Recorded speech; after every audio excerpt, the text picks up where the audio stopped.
Go fruit yourself.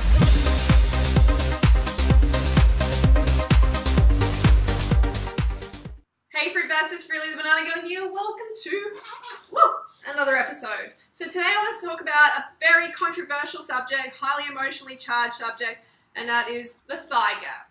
Okay, that's the space between the thighs when you have your feet together, like I have.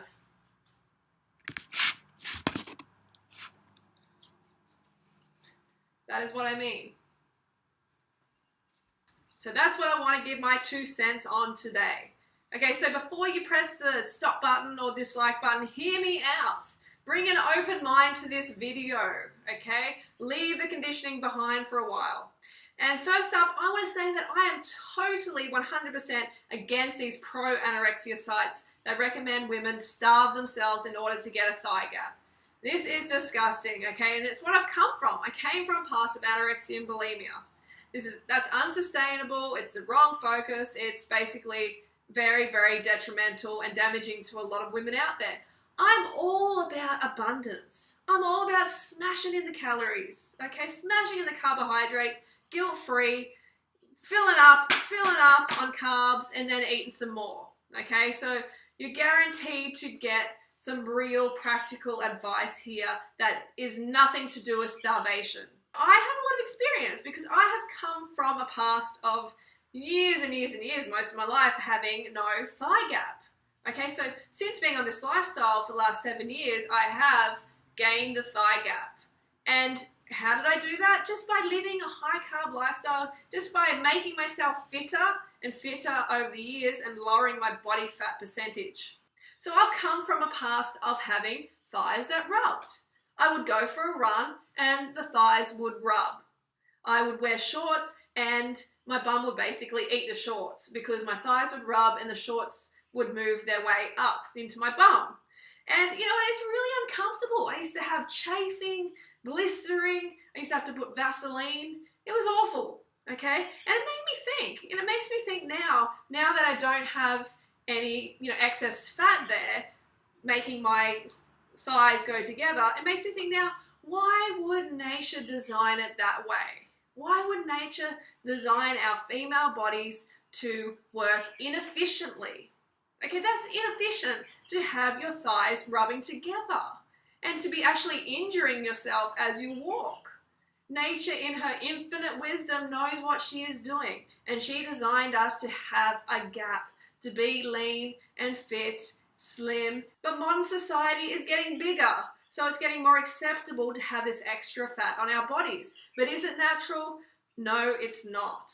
And I know there's some of you, probably a lot of you out there who are like, oh, no. Genetically, I can't get a thigh gap. I can't because my hips are too small or I'm shaped this way or whatever.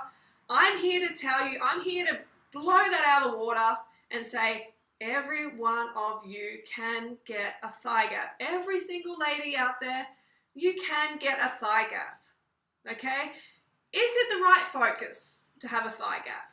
Well, if you're following a healthy lifestyle, then why not? You can have that focus, but you need to be focusing mainly on health and fitness, not aesthetics. Focus on health and fitness as much as you can, because that is what is going to bring the thigh gap.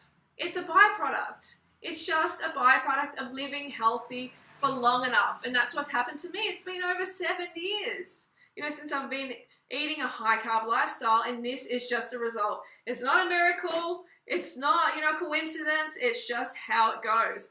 And I've actually got quite small hips, and I put a lot of weight on my thighs. That's where I put on the weight first. That's where I lose the weight first. It's always been that way. So I'm more predisposed than a lot of people for having gapless legs. And that's why I had them for so long. And I didn't believe myself. I'm like, no, I can't get the gap. And guess what? I can.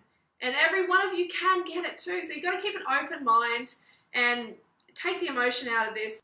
Julian Ryder and I have traveled basically around the world, and without fail, every single culture, the fittest, leanest women of that culture have a thigh gap every single time without fail. And I'm not talking about these women who inject their quads with like testosterone, these famous sprinters and stuff who have such muscly quads that they rub together.